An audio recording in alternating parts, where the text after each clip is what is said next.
Good evening, everyone. Thank you for joining us for the 2026 State of the City Address. As City Manager of this beautiful city, I am pleased to welcome you to this annual event.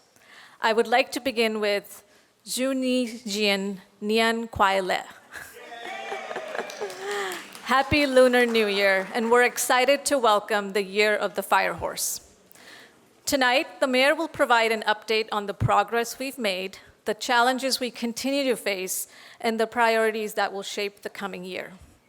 Before we begin tonight's program, I would like to recognize a veteran and a well-known resident, Dennis Whitaker, to lead tonight's Pledge of Allegiance.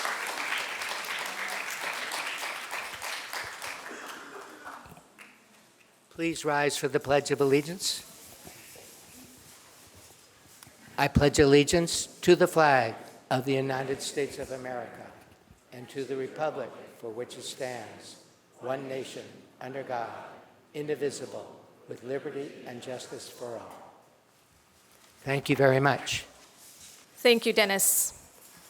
First, we will begin with our public safety partners this evening. Please join me in welcoming Captain Neil Valenzuela.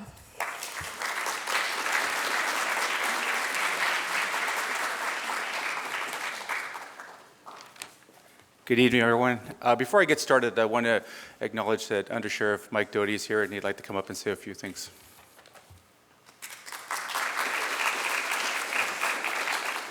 Thank you very much, Captain. Mayor, City Manager, and City Council members that may be with us, my colleagues, residents of Cupertino. I'm Mike Doty, the Under Sheriff of Santa Clara County.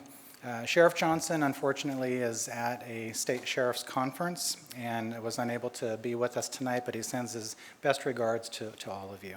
I just want to say just a few things before you see this presentation that the captain's going to provide. The relationship between the Sheriff's Office and the City of Cupertino is long-standing, and it's one that is built on a level of trust, collaboration, and truly a shared commitment to public safety. And I just want to reassure everybody that the pride that our deputies take every single day in serving this vibrant, innovative community is something that we don't take lightly, and we're very proud of the services that we provide and the collaboration that we have with the city. And moving forward, strengthening that relationship, continuing to work together through the challenges that we face in society today to ensure that this city remains safe and vibrant and thriving as it is today is truly our goal, and we're just so proud to be able to be your public safety provider. So with that, I'll pass it over to Captain Valenzuela to provide the statistics and update of this year in reflection. So thank you so much.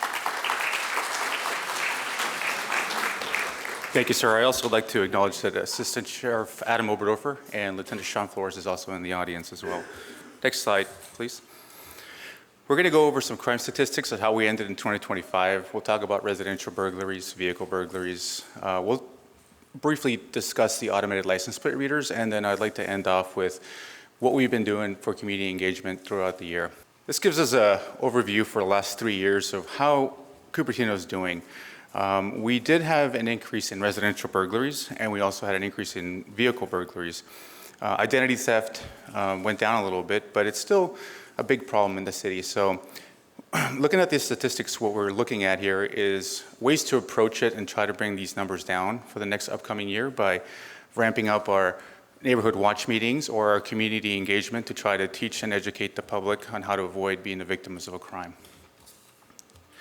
Here's the composition of the crime in Cupertino compared 2024 to 2025. As you can see, the biggest issues we have here is identity theft and vehicle burglaries. And these things are solved with some more community engagement, some more presentations so we can provide to the community so that we don't become victims of these crimes. This is a 10-year look at our residential burglaries. A couple of years ago, we hit a 10-year low, but we slowly started to see the increase in residential burglaries. We'll talk about some of the stats here in a little bit because it's important to note that some of these are occurring in an extended period of time, which means that people are away from their homes and probably not turning on their alarms or not getting a neighbor to watch their house if they can or a relative. Here's just an overlook of our biggest months. As you can see, January is our biggest month when it comes to residential burglaries, and December, essentially because people are going out of town on vacation and leaving their properties unattended. This is a breakdown of the residential burglaries and how, when they occur, what days, frequency. We use this data to try to target additional patrol staff, if possible, to be out on the street to respond to alarms. But as you can see, the biggest problem is we just don't know when they're occurring because people are out of town for extended periods of time, whether it's a day, a week, or months. And so we have, you can see 39 and 34, they're just unknown when they occurred, which is our biggest makeup of all the residential burglaries. And one more. Here we are with our vehicle burglaries. They've started to become a problem again. We need to get out there and do some more community engagement to educate people not to leave laptops, purses in their vehicles or in plain sight where somebody can just break their window and steal a purse. So we'll be doing that the next coming year, is doing more community involvement. And again, here's just the makeup of where they're occurring. You're looking at shopping centers and mixed use. A small percentage is occurring in residential neighborhoods. And we have made some arrests as well too regarding vehicle burglaries in the last couple of months. One more time. Oh, I'm sorry, leave it there. As some of you may or may not know, the Board of Supervisors has directed the Sheriff's Office to stop utilizing Flock as a vendor or a contractor. It's important to note that the Sheriff's Office never shared with any federal agency, including ICE. And it was not something that we did wrong, essentially, as a Sheriff's Office. We maintained one of the most strictest policies on ALPRs. We believe that ALPR technology is a valuable tool which helps us solve crimes and keep our neighborhoods safe. We are evaluating other options to work with the cities for another solution for that, for ALPR. One more, please. Lastly, I want to highlight our community engagement. Here in Cupertino, we strive to provide the best service to our residents and be out and approachable to all of our residents, whether it's coffee with the sheriff. We've provided a couple Stop Senior Scam presentations and also our Veterans Day ceremony. Lastly, National Night Out is a big event for us here. If you have a neighborhood group that wants a deputy or a fire truck to come out, contact the city so that we can have somebody come out there and spend some time with your neighborhood watch group. And lastly, the school reading days, our SROs are fantastic. Spend some time with each school reading books and engaging with our youth. And that'll wrap up my presentation. I'll turn it back to the city manager. Thank you.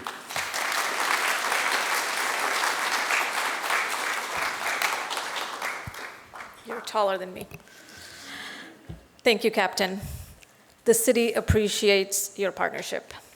I would now like to welcome our other public safety partner, Fire Chief Suwana Gurdgao.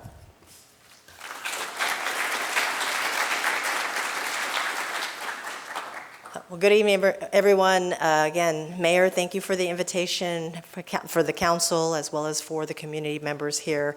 My name is Suwana Gurdgao. I am about to complete my 4th year as your fire chief.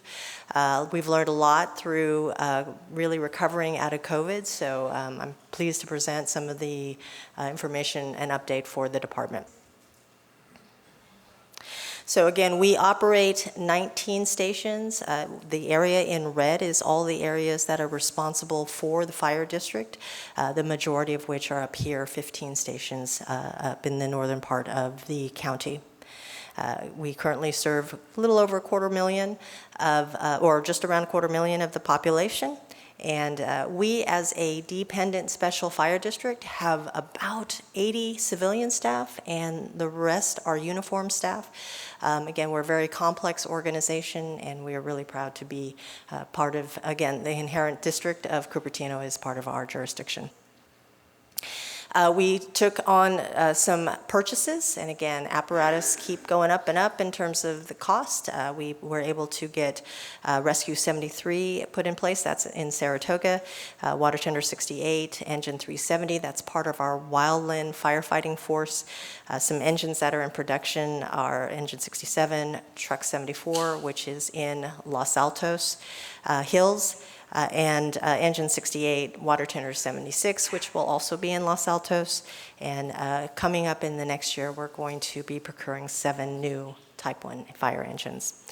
The biggest thing that we did as an organization that was a huge success that benefits all residents was the purchase of a 10-acre site down in the South County Fire District, Sycamore site. For those who have ever traveled down 101, there was a building there called Camping World. What we are going to use that 10-acre facility is for our fleet maintenance shop because it has 6 apparatus bays. All that fleet that we have needs to be maintained, and it's maintained by the district. It isn't maintained by anybody else but the fire district and the employees of the district. It's going to also house a centralized warehouse, and we're going to, the training chief is sitting right here, and he's super excited about it. We're going to build a modern training facility on 5 acres of that property. Some of the things that happen to residents also happen to our fire stations. What you're seeing up there is our Seven Springs Fire Station here in Cupertino. Due to the vast amount of rains that we all have been experiencing, our fire stations are also subject to the damage that is done from the water, the extraordinary amount of water that is raining upon us. So this is, again, for the city staff. We had this major damage done to the Seven Springs Fire Station. We took a look at it and immediately went to work to repair it. Again, we budget for these things to ensure that we have an emergency budget to help, and that at the end of it, you'll see to the right is really the apparatus bay and just all the repairs that we did in very short order to make sure that our crews were housed safely and able to respond out of the station. So again, for those here, we've got 5 frontline engines that come out of Cupertino Station. They're all advanced life support, all with paramedics, each with a captain. We have the one of 2 hazmat, Type 1 hazmat teams in the county that come out of Cupertino. And then we also have our only tractor-drawn apparatus out of Cupertino. So again, we're very proud of how we protect Cupertino, as well as just the regional approach that we have throughout the jurisdictions served. And so from those 3 stations, we are able to deploy an effective response force immediately to the community here. Our incident snapshot, you see that we went up just slightly from the year before for 2025. We're seeing a incident count increase in all of our jurisdictions served. It's just EMS calls, traffic accidents, folks that are injured contribute to the increase. And again, additional population means additional call volume. So again, 65% of the call volume is EMS, about 2% are fire, 2% of the call volume is fire. You'll see there that customer service is high up there, but that's usually calls that start out as an EMS. We get on scene, the paramedic, again, a paramedic is the highest level of medical care you can get before you see an ER nurse. They assess whether or not there are injuries, and if there are not any, but the person may just need some help, we help them and try to mitigate whatever situation is happening at that moment. Again, for fire prevention activities, we have a very robust fire prevention division. Chief Estrada is here, Assistant Chief Estrada, who is the division head. Construction inspections was 135, annual inspections 533. These are very time-consuming inspections that we perform. Plan reviews, 130. The fire marshal activity, these are in areas that are not necessarily in Cupertino, but again, construction plan reviews and operational related plan reviews are also part of our workload. So some notable events here in Cupertino. Several structure fires occurred in November, consistent with seasonal patterns, again, driven by increased heating use. Again, when you turn on your heater, sometimes because the furnace has been off for a while, there are sometimes we have fires or just sparks that occur that are driven by just the non-usage of the heating system. So with that said, on November 11th, we had a structure fire in an apartment complex. Fire was contained to the unit. Of origin, no injuries. A couple of families, unfortunately, were displaced. November 28th, we had a structure fire in an apartment complex. Fire, again, was contained to the unit with the first alarm units. Those are those 5 frontline units that you have here in Cupertino with no injuries reported. And then again, on November 29th, another fire involving a single-family resident, and again, contained to the room of origin. That is our primary objective, to try to contain the fire to the object of origin, then the room of origin, then the floor of origin, and then last resort to the building of origin. So we were able to accomplish that on these events. Community education, like the Sheriff's Office, again, community engagement and community education is very important to us. So we have our course schedule that you can see there on our website, some CERT Academy start dates that we have, one in Campbell on February 24th, another one in Saratoga planned for August 4th. Again, this is one that the West Valley City community members can attend. We do have the Cupertino Wildfire Workshop coming up July 15th, and again, we schedule these well in advance, and we really try to message that on our social media to get out to the residents here so that they're aware. If you have a request for a service or a program, again, this is where sometimes we'll come out to a school, we'll come out to an event. You can do that on our website. Wildland fire risk. And again, this is a big topic, especially in our hillside communities. Again, the hazard severity maps, which are pushed out by the state and adopted by the community, the community of the authority having jurisdiction, these are the things that directly work with our fire prevention division. And this is one where mitigation and what we can do to help educate the community members is really the first and frontmost thing that we want to do for the community. Again, we all talk about how there has been a change in climate. What you see on the left, sorry for the 2007 down there, just didn't show up the way we had thought, but this is 2007. That was what the fire hazard severity looked like back then. 20 years later, look what it looks like last year. So definitely we're seeing the state push out a map in which they're seeing increased fire risk on the west side of Cupertino. So what do we do to help the community with the wildfire risk? These are the Wildland Urban Interface letters that come again out from the Fire Prevention Division. We have just around 1,200 informational defensible space letters that go out, inclusive of 707 enforceable defensible space letters. You've got parcels that are included in designated moderate high or very high severity zones. Again, this is one where for us, we do our best to educate the community and what they can do to help us help them. So again, we work very closely with the Sheriff's Office. It's a very proud partner of ours in multiple West Valley cities and areas. And during a fire or an emergency, we work very closely with the Sheriff's Office if protective action like evacuation is needed. And again, this is one in which our partnership is very strong and we're very proud to have. So just more for education for the general public here. Again, we have Alert SCC that we encourage you to sign up for. This is where the county will alert you for regarding anything that may be affecting a community. And then Genesis Protect, which is our protective action platform that we utilize, and it doesn't have to be for a fire. It could be for a hazmat incident or, hey, a shelter in place, there's something going on, we just want you to stay put. These are the protective action platforms, so if you can go to it on your free time, on your browser, look at it, you can put in your address and you'll be identified what zone you're in. Again, one of the things that we wanted to do was really show hometown pride. For all of the cities that we serve, we put together 2-minute videos in each of the jurisdictions that we serve for the stations that are in their cities. This one is for Cupertino.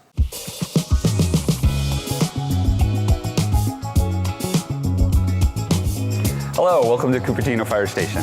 My name is Lane Cooley, captain with Santa Clara County Fire Department. Out of this station, we have 7 firefighters, 3 on our engine and 4 on our truck. We have engine 71. We also have our tiller-drawn aerial, Truck 71. It's a 100-foot aerial. We also have a Type 3 that is utilized for wildland incidents. It is currently out on a wildland incident in Southern California. We are actually one of our busier stations. We run approximately 2,500 calls a year, and we cover Apple headquarters, De Anza College, Interstate 85, Interstate 280, its interchange, and the community in between. We oftentimes start our tour off with training, get everybody in the right mindset so that we can approach the day and the tour ready to go. We're going to take our Tilladron aerial, our Truck 71, we're going to go out and we're going to size up many of the multi-story buildings that we have in anticipation for its main purpose. How about you come along with us and we'll go out and train.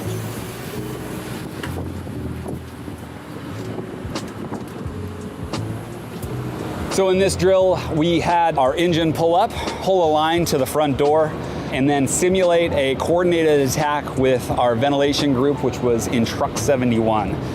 They laddered the building, identified construction features, and simulated an area where they would ventilate this structure. We often come to various buildings in Cupertino.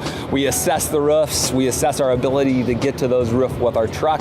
We have a wide variety of buildings in Cupertino, and we try to identify those construction features that would allow us to do our job better.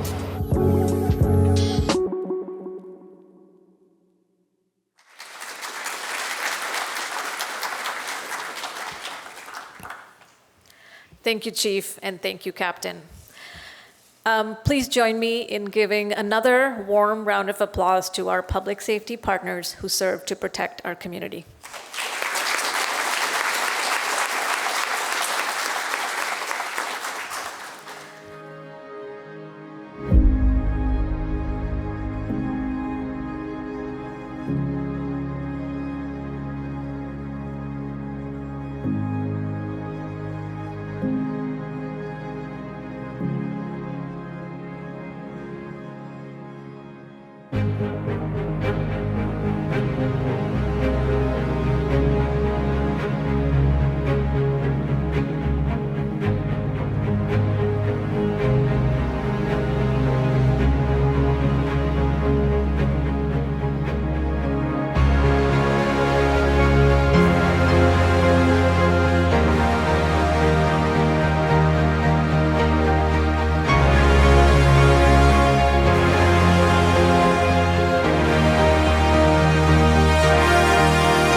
And now, it is my great honor to introduce a leader who cares deeply about this community and the people who call it home.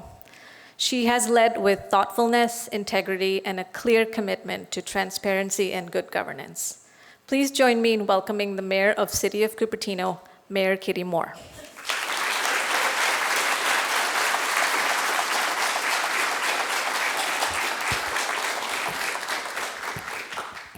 Good evening, Cupertino. Thank you for joining us tonight for the 2026 State of the City Address. I'd like to begin by thanking Dennis Whitaker for leading the Pledge of Allegiance, Cupertino High School Chamber Orchestra for their musical performance, and Husako Hoirep of Weifu Ikebana for the beautiful floral arrangements which adorn our venue this evening. I'm honored to serve alongside a dedicated and passionate City Council. Before we begin, I'd like to take a moment to recognize my colleagues on City Council who work tirelessly on behalf of our community. Vice Mayor Liang Chow,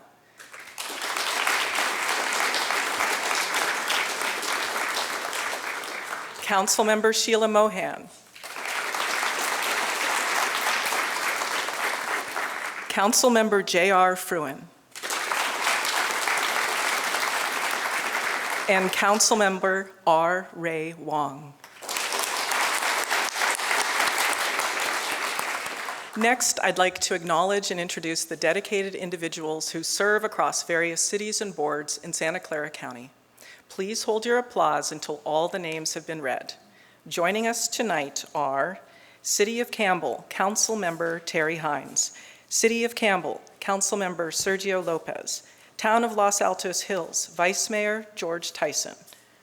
City of Milpitas, Mayor Carmen Montano. City of Milpitas, Councilmember William Lamb. City of Saratoga, Councilmember Yan Zhao. Fremont Union High School District Board Trustee Rosa Kim. Fremont Union High School District Board President Stanley Coe. Fremont Union High School District Board Trustee Patrick Carpio Aguilar. Rancho Rinconada Recreation and Park District Board Member Brandon Kwan. Rancho Rinconada Recreation and Park District Board Member Minute Chu. District Director Tom Pike from the Office of Congressman Ro Khanna. District Director Victoria Lowe from the Office of Assembly Member Patrick Ahrens. District Representative Alex Kobayashi from the Office of Senator Josh Becker. Board Aide John Ishii from Supervisor Margaret Abikoga's office. And with us also, we have former mayors Patrick Kwok, Orrin Mahoney, Stephen Scharf, and Darcy Paul. It's time to applaud. Oh, I'm Linda Sell. Pardon? Swan, thank you. And from Los Altos Hills, Linda Swan. And if I'm missing anyone else, please let me know so they may be recognized. Okay, hearing none, I will move on. Let's give them all, again, a warm round of applause for their commitment to our community. Tonight, we're also pleased to accept congratulatory certificates and resolutions recognizing tonight's event. These certificates symbolize the long friendships and cooperative relationships we've built with our state and local partners. Representatives from the offices of Assemblymember Ahrens, Senator Becker, and Supervisor Abikoga, if you would please join me in the front to present the certificates.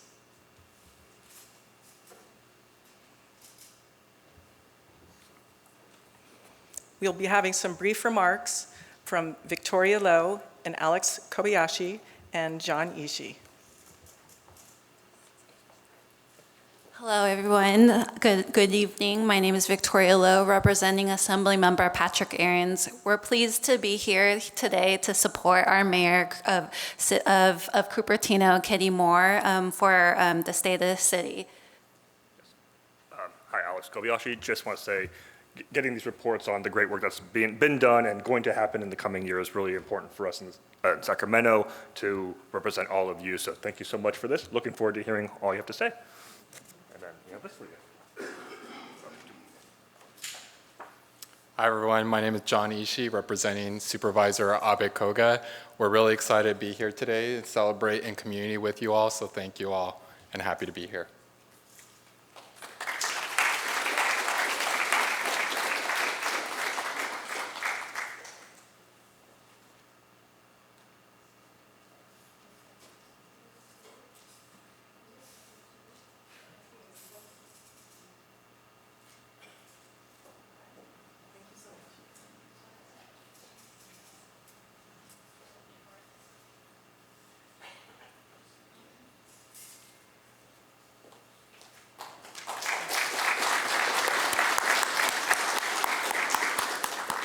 On behalf of the City Council, City staff, and every resident of Cupertino, thank you for these honors and for your continued partnership. Now it is my humble privilege to stand before you as your mayor. I've had a long road to this place, somewhat like being in a rock tumbler. And in many ways, so has our beloved city. In Cupertino, we are a general law city with a council-manager form of government. Your elected council sets policy based on the will and priorities of our residents, and our professional staff, led by our city manager, Tina Kapoor, implements these policies with skill and dedication. Tonight, our theme is good governance. Good governance is not a slogan. It's the daily work of listening, deciding, and following through. It means being transparent with you, making tough choices when necessary, and remembering that every line in a report ultimately touches someone's life. This evening, I will speak about our finances and public safety, housing and land use, transportation and climate, parks and facilities, economic development, technology, internal reform, and most importantly, the great people we have who serve the city. And if at times it feels like a detailed agenda report, that is simply Cupertino staying true to itself. When out in the greater Bay Area, I often find myself asked, how do you tell if someone is from Cupertino? The answer is simple. They read the entire staff report and the attachments, and then they send us comments on the footnotes. That level of engagement is exactly why this city works. Good governance is the way we turn shared values into tangible outcomes. For Cupertino, that means making decisions in public with data, options, and trade-offs clearly explained. Living within our means while still investing in the future. Complying with state and federal law, even when it's uncomfortable, and advocating for better laws when needed. Treating residents, businesses, staff, and regional partners as true partners, not afterthoughts. Providing clear routes for communication, for community engagement. Over the last 2 years, we've been tested on all of these fronts. Major tax revenue changes, increasing public safety costs, state housing mandates, the need for infrastructure and facility upgrades, and rising community expectations have all created tension between what we want to do and what we can afford to do. Good governance doesn't make those tensions disappear, but it does require that we face them honestly, explain them clearly, and work through them together. Our finances quietly shape everything else we do. Cupertino has weathered a period of significant fiscal stress. Changes to how sales tax is allocated, notably those affecting large point-of-sale collections, reduced our revenues dramatically. We had to reduce costs, reconsider service levels, and rely on reserves carefully, not casually. Now, rather than relying on luck or one-time fixes, we've put clear policies in place. We adopted a cash flow management policy so that we are not leaving millions of dollars sitting idle. Our goal is to manage cash prudently and strategically, preserving safety and liquidity while earning a responsible return. We strengthened our budgeting and monitoring processes so mid-year surprises are minimized and we can adjust early when trends change. We are initiating a prioritization matrix for capital improvement projects so that projects move based on transparent criteria: safety, asset condition, grant timing, and legal mandates, while also ensuring our aging structures have sound maintenance scheduling in a practical, back-to-basics manner. These may sound technical, but they're how we translate living within our means into actual practice. They ensure that when we say something is a priority, it's backed by realistic interest, funding, and timing. Public safety is one of our most fundamental responsibilities. Cupertino contracts with the Santa Clara County Sheriff's Office for law enforcement services, and this partnership has delivered professional, reliable public safety for many years. Recently, however, the cost of that contract has risen sharply, with proposed increases significantly above what our long-range forecasts anticipated. Good governance requires us to do two things at once: affirm that public safety is essential, protect the city's long-term fiscal health. To that, we're working closely with our neighboring contract cities in the county to understand the cost drivers, and to seek fair, sustainable terms. Examining service models and phasing options so that we can maintain safety without destabilizing our budget. Being candid with the community about the trade-offs involved. We cannot pretend that such a large increase has no impact on other services or on potential future tax discussions. Public safety also shows up in our ordinances and day-to-day enforcement. We're enforcing our RV ordinance to address long-standing concerns about oversized vehicles, while at the same time, we strive to treat everyone impacted with dignity, connecting people with resources where possible. And safety is not just within our city limits. We're in communication with the county about pre-dawn truck traffic and noise associated with the Lehigh site, advocating for meaningful reductions in early morning disturbances that affect Cupertino neighborhoods. Public safety is about patrol cars and response times, but it's also about contracts, ordinances, and regional advocacy that keep our residents safe and our neighborhoods livable. Housing is one of the most complex and important areas of city policy today. Over the last year, we have approved multiple housing projects, including new homes at the former Staples site, the United Furniture site, and Dividend Homes projects along Stevens Creek Boulevard. These approvals help us meet our regional housing needs allocation requirements. More importantly, these projects reflect our values. We appear to be moving forward on moderate income teacher and workforce housing on Wolf Road, ensuring our educators can live in the community they serve. We also appear to be providing critical inclusive housing for members of our IDD community, neighbors with intellectual and developmental disabilities, so they have stable homes rather than facing displacement. At the same time, we must be transparent about our legal obligations. Under the state's no net loss law, if a project comes in with fewer affordable units than originally assumed, we must identify and restore that capacity elsewhere. However, we must be honest about the challenges the unregulated use of housing laws have caused. For years, our general plan was our community blueprint for orderly growth, shaped by thousands of hours of resident input. Today, that local vision has been largely supplanted by a rain of ever-changing state laws. These mandates have stripped cities of their ability to manage growth, leading to the loss in Cupertino of over 1.3 million square feet of retail and the vital sales tax our general fund relies on.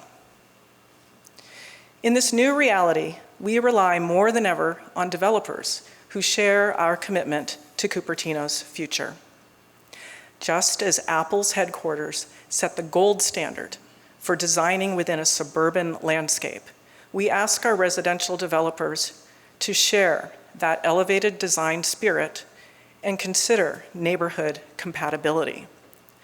Ultimately, good governance means refusing to be a passive bystander as state laws change our city. It is our duty to fight for every inch of local control we have left to ensure Cupertino's future is shaped by its residents and not by Sacramento.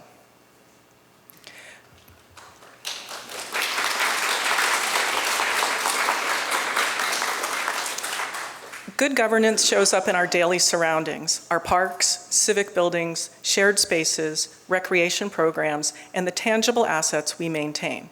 These are where community happens, and in the past year, we've made meaningful progress in ensuring they're safe, inclusive, and resilient. We began this fiscal year by opening the Jollyman Park all-inclusive playground. This isn't just a place to play, it's a thoughtfully designed space where individuals of all abilities can play together. It represents our commitment to inclusion, moving it from a policy document into the very fabric of our neighborhoods. We're also looking towards the future of our open spaces. The Lawrence Mitty Park property is currently moving through essential environmental cleanup with regulatory oversight from the county. While this work takes time, it's a critical step in our stewardship. We're doing the hard work now to ensure that when we finally build this park, we are creating a safe, healthy space for generations to enjoy. Beyond our parks, we're investing in the infrastructure that keeps our city running during a crisis. We have finally made significant progress on the City Hall seismic retrofit and remodel. For many years, this project was delayed, but we are moving forward now so that your city government operates from a building that is safe and resilient. Similarly, the Torrey Annex Emergency Operations Center, EOC, is progressing, which will provide a robust hub for coordinating our response to earthquakes, wildfires, and storms. Cupertino Parks and Recreation Department continues to bring the community together through more than 60 annual events, including the tree lighting, Big Bunny, 5K, Independence Day celebration, summer concert series, movies in the park, and Cupertino Campout, drawing nearly 30,000 attendees this year alone. Beyond special events, the department offered more than 3,500 programs serving 154,000 participants, logged 30,000 hours of facility rentals, and supported nearly 3,000 sports center members and over 1,800 senior center members. With the help of more than 175 senior center volunteers and 90 teen volunteers, these efforts reflect a strong commitment to connection and community in Cupertino.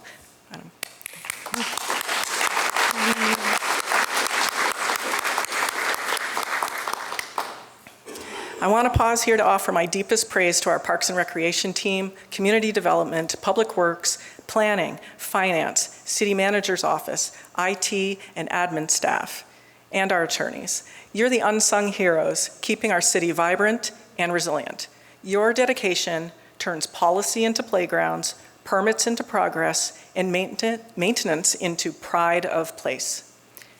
These efforts rest on our tangible facilities and fleet that keep the city running daily, powered by exceptional teamwork across departments. The Community Development Department processed and supported over 3,300 permits, reflecting its ongoing commitment to equitable housing, resilient infrastructure, vibrant public spaces, and sustainable land use. Shall we?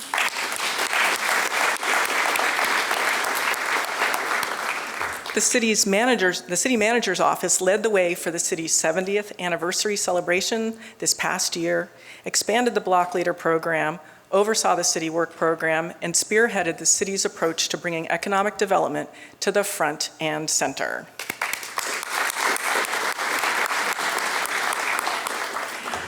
The IT department led the overhaul of the city's website, bringing a new look and more accessible content, and upgraded the control room at Community Hall. Let's give them a round.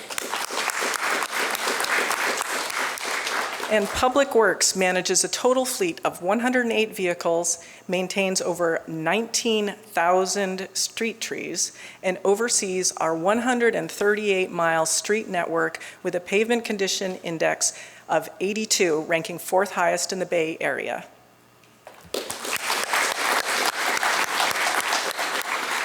They're also advancing 29 capital improvement program projects to further enhance our infrastructure, including moving forward with long-needed public input and determination for our public properties, such as the Stockelmeyer and Bletch houses, both of which are in the floodplain.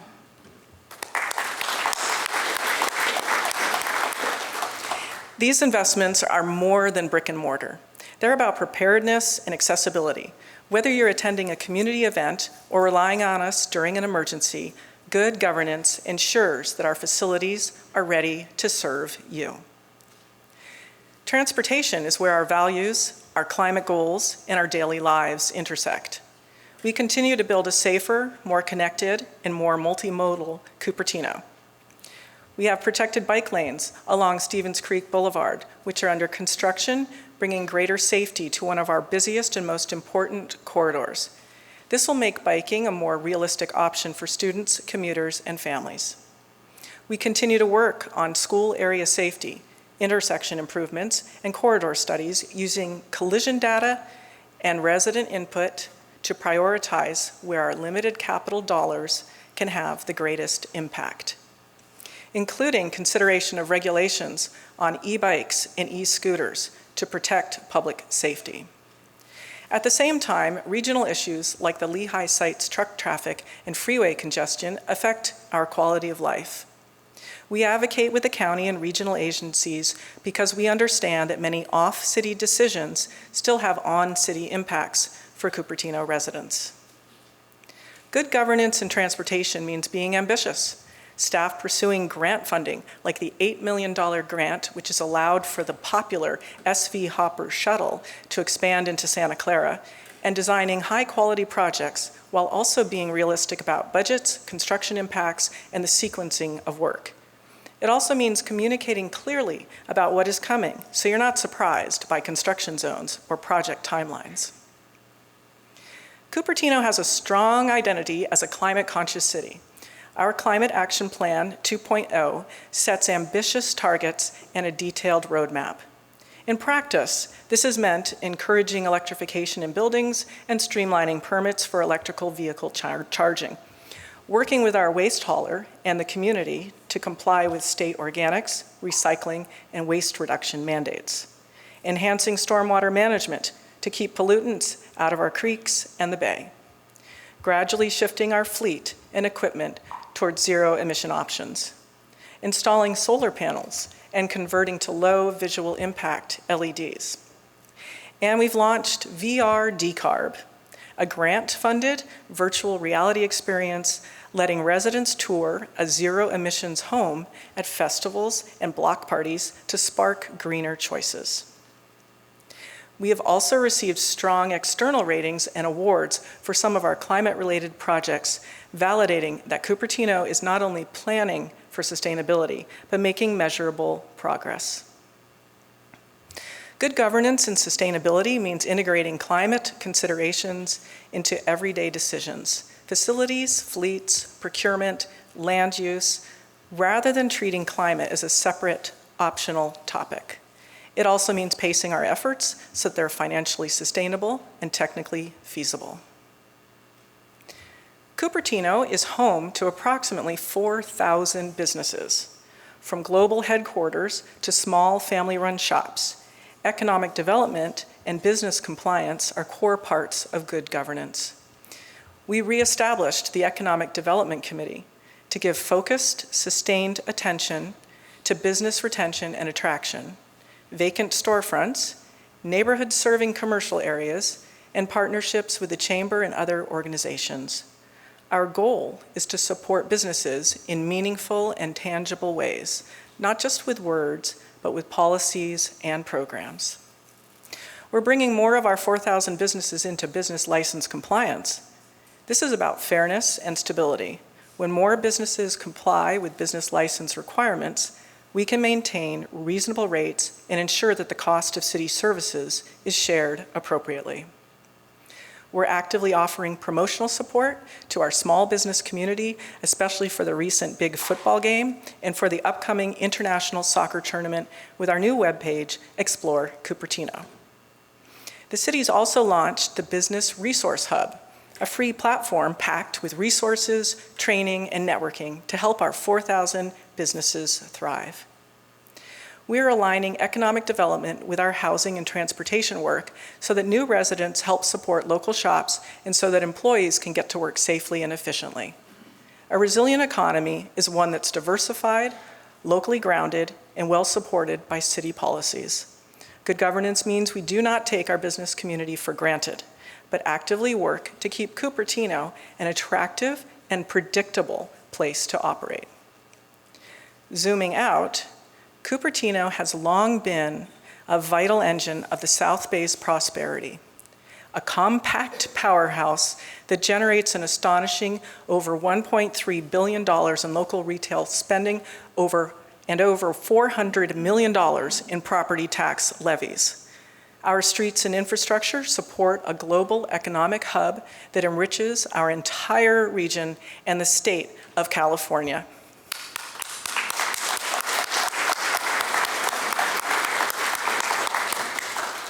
However, we must be honest about the fiscal reality behind those numbers. While our community generates over $400 million in property taxes, only $35 million returns to our city for local services. That's one of the lowest percentages in the county. And out of more than over $1.3 billion in local retail spending, just $11 million reaches our general fund. Effectively, for every property tax dollar generated within our borders, Cupertino receives back just 7 cents.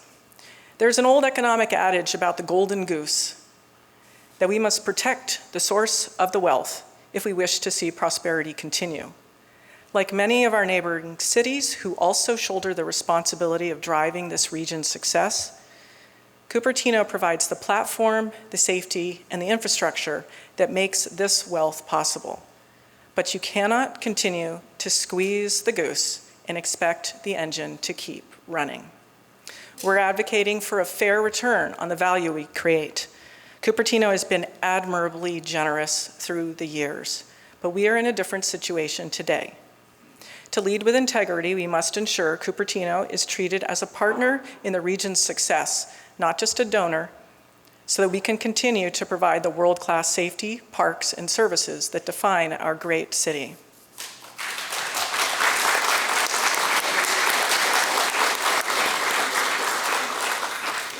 Increasingly, the most important decisions affecting cities are made at the state and federal levels. Housing, revenue, public safety, especially with over 1,000 acres of Cupertino added into the very high fire severity zone, climate and technology mandates all arrive from outside of City Hall.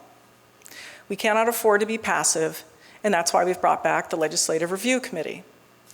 This committee allows us to track new bills and regulations that could significantly affect Cupertino's authority, finances, and obligations, take formal positions, support, oppose, or seek amendments so that our voice is heard in Sacramento and beyond. Coordinate with other cities and regional organizations when we share common concerns or goals. Good governance means recognizing that local control must be actively defended and thoughtfully exercised. We do not simply react to laws after they pass. We engage in the conversation while there's still time to shape outcomes.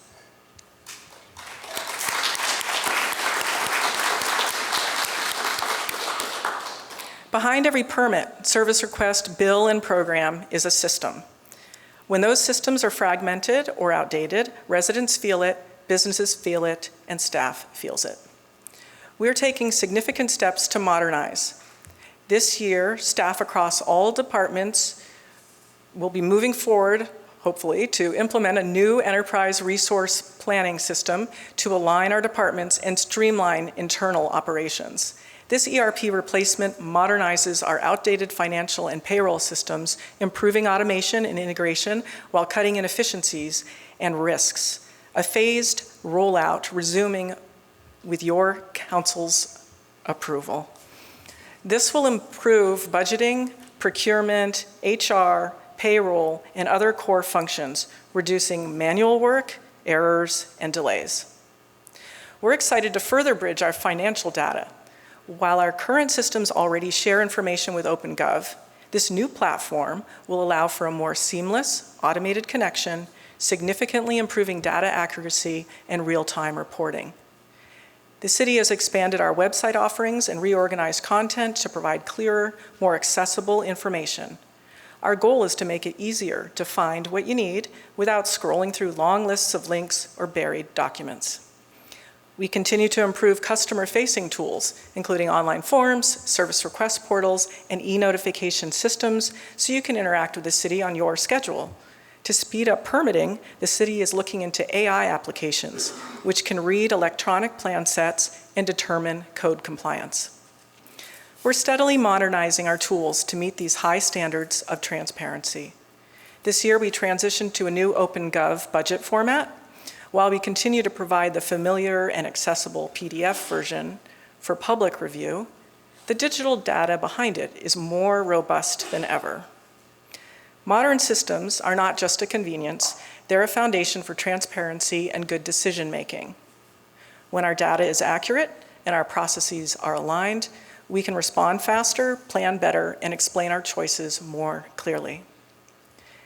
Since 2019, at Council's request, Cupertino has been engaged in a rigorous internal controls audit and policy inventory program.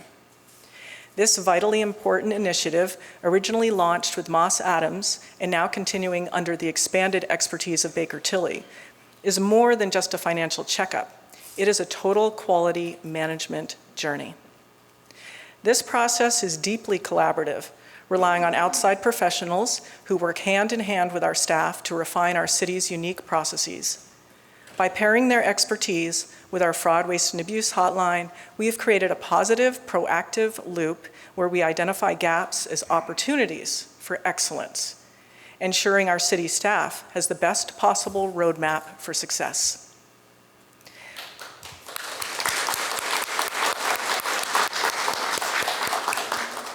To support these technological leaps, we've strategically added key staff based on our auditor's recommendations, specifically in budgeting and financial analysis to ensure long-term fiscal health, and in procurement to modernize how the city vets and manages every tax dollar. This is the essence of good governance, having the courage to look closely at our operations and the discipline to make them even better. As the management expert Peter Drucker famously noted, quality is not what the supplier puts in. It's what the customer gets out and is willing to pay for. In our case, the customers are our residents. By removing friction from our systems and replacing it with better tools, we're building a culture where our staff can work with pride and our community can live with the absolute confidence in our government.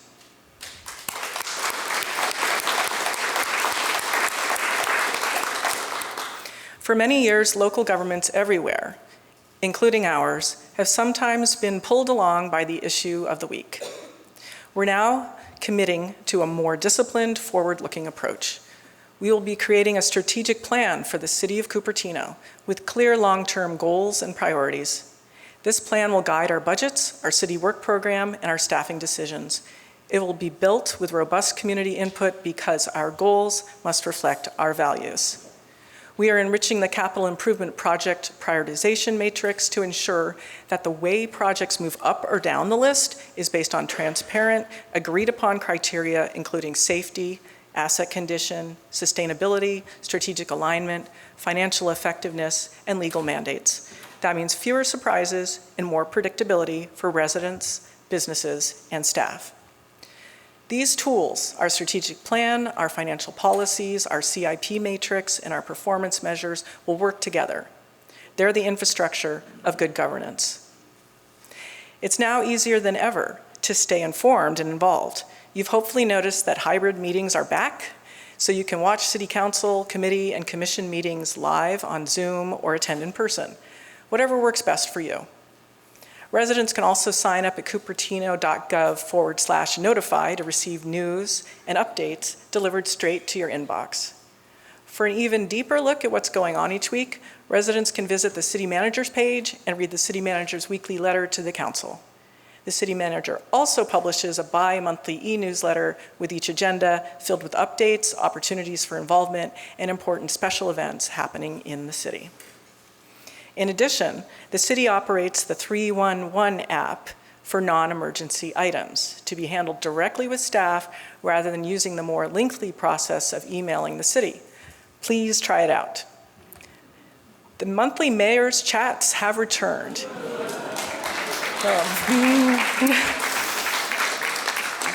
They've returned this year, and we'll hold them all on city properties, which is a great reminder of all the wonderful civic spaces we have. And at these chats, you'll receive a mayor's report, have a responsive Q&A time with live staff responses, which is a new feature, and a new announcement section. The mayor's initiative this year is about physical and fiscal fitness. We will have a monthly Get Moving More event. I know.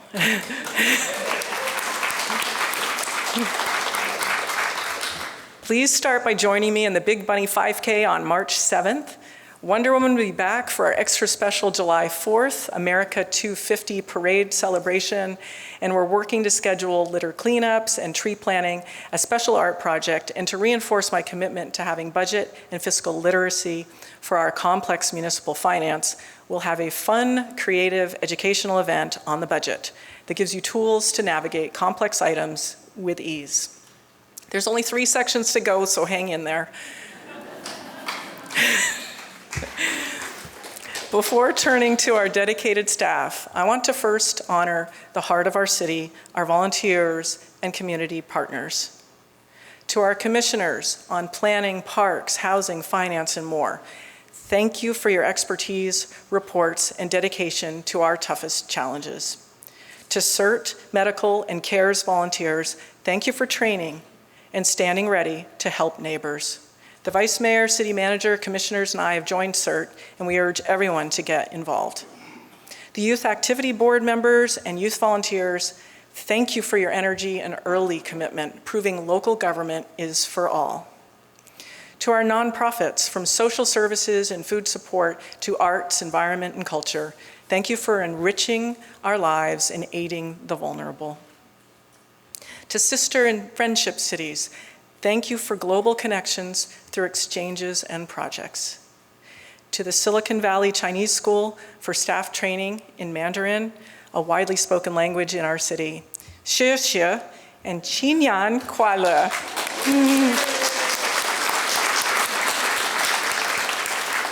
Finally, to everyone here or watching this recording, thank you. Your presence shows that you care. Good governance thrives on it. I want to close by talking about the people who make all of this possible at the city.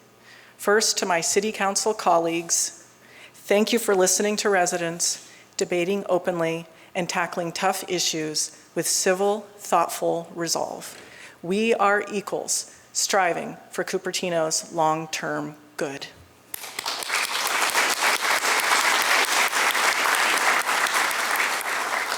Most of all, our deepest thanks go to our incredible city staff.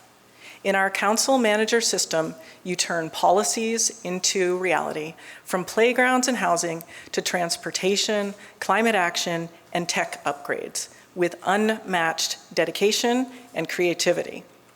Special heartfelt gratitude to City Manager Tina Kapoor,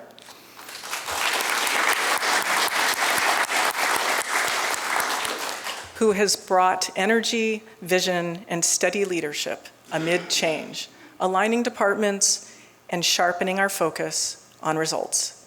To every department head, administrator, accountant, analyst, engineer, clerk, attorney, field crew, support staff, and members of our public safety partners, you answer calls, fix streets, maintain public spaces, protect us, and keep us running daily.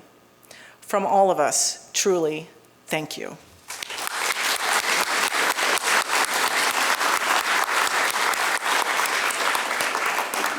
I would also like to acknowledge the recent passing of longtime Cupertino resident Boris Stanley. He was 99. Without Boris's decisive action, it's possible that the city of Cupertino wouldn't exist as it does today. As a local attorney, he played a pivotal role by preparing and filing the incorporation papers that formally established the city. We recognize and honor his lasting contribution to our community.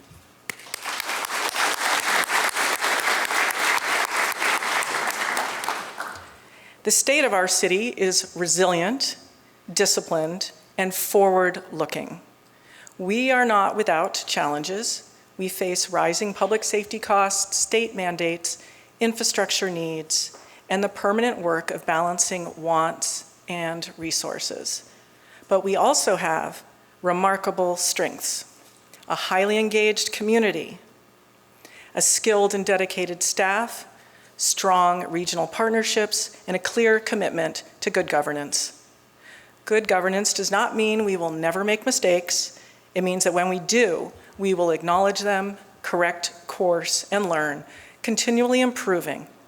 It means that we make our reasoning visible, invite your input, and hold ourselves accountable. At the start tonight, I spoke about a rock tumbler. The past few years have had their share of friction, but like those rough stones, our city is emerging more focused, more polished, and more resilient. That is good governance. We turn hard conversations into better decisions and real accountability. As we progress through the year, let us keep tumbling together, open, honest, and determined to keep polishing this beautiful city of Cupertino that we share. On behalf of the entire City Council and City staff, thank you for being here tonight, for staying engaged, and for continuing to hold us to a very high standard. We look forward to seeing you at upcoming City Council meetings, mayor's chats, community events, and throughout the year. This concludes the 2026 State of the City Address. Have a safe and wonderful evening.